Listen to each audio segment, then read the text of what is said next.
nous aurions pu vous parler du nouveau très beau film de Kirill Serebrennikov, la femme de Tchaïkovski.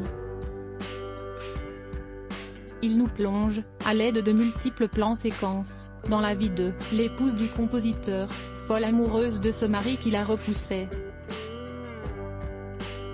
Aliona Miralova aurait d'ailleurs pu recevoir le prix d'interprétation à Cannes pour cette bluffante prestation.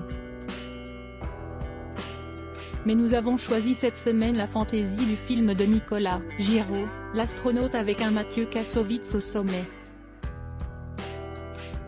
Les conseils de l'aventurier Philippe Croizon nous ont revigorés, alors que nous comptons sur la fraîcheur du duo Big Flo et Oli pour découvrir les talents de demain dans The Voice. Enfin, l'immersion dans l'univers de Salvador Dali nous a réjouis, tout comme le fait de retrouver l'excellent Denis Lavant chez Beckett dans Fin de partie. The Voice Give 5.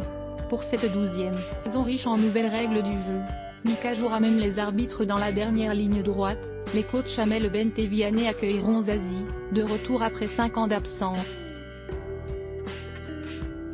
Et Big Flo et Oli, le duo de rappeurs toulousains, déjà rompus à l'exercice puisqu'ils ont été jurés de la version belge de The Voice en 2017.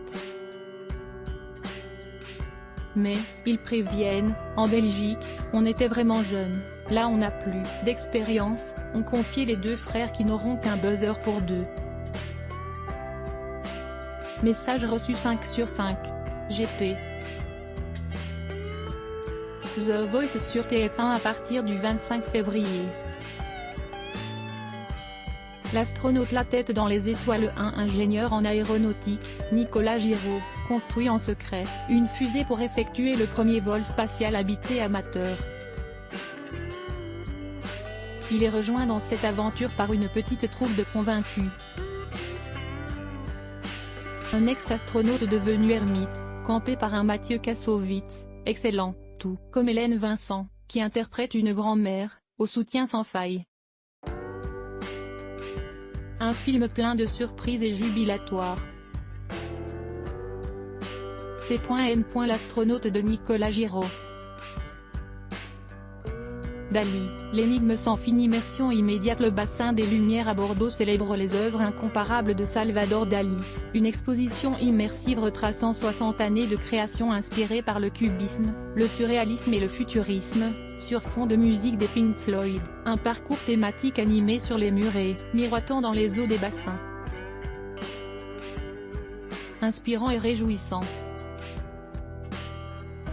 Peinture, dessin, photographie et images d'archives nous rapprochent de la personnalité unique du maître catalan mais également de ses obsessions pour l'étrange et sa fascination pour sa muse et collaboratrice, sa femme, Gala, la bien nommée G. Dali, l'énigme sans fin, jusqu'au 7 janvier 2024, au bassin des Lumières à Bordeaux. Spectacle. Vous n'avez jamais lu Samuel Beckett? Allez voir Fin de partie est un très bon début. Point d'exclamation. La mise en scène efficace de Jacques Ochinski met le texte en valeur comme jamais. Les comédiens Denis Lavant, Frédéric Ledgen, Claudine Delvaux et Peter Bonnke excellent à jouer avec l'absurde de certaines répliques. Un joli moment de théâtre. Fin de partie de Samuel Beckett, jusqu'au 5 mars du théâtre de l'Atelier à Paris. Tout est possible?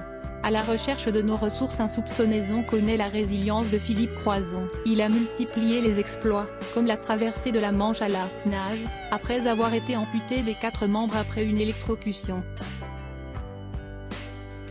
Dans son nouveau livre, l'aventurier partage ses clés pour nous aider à repenser notre vie, suite à des épreuves, deuil, accidents, perte d'emploi, ou pour tenir nos petites résolutions, se mettre au sport, s'occuper de ses proches.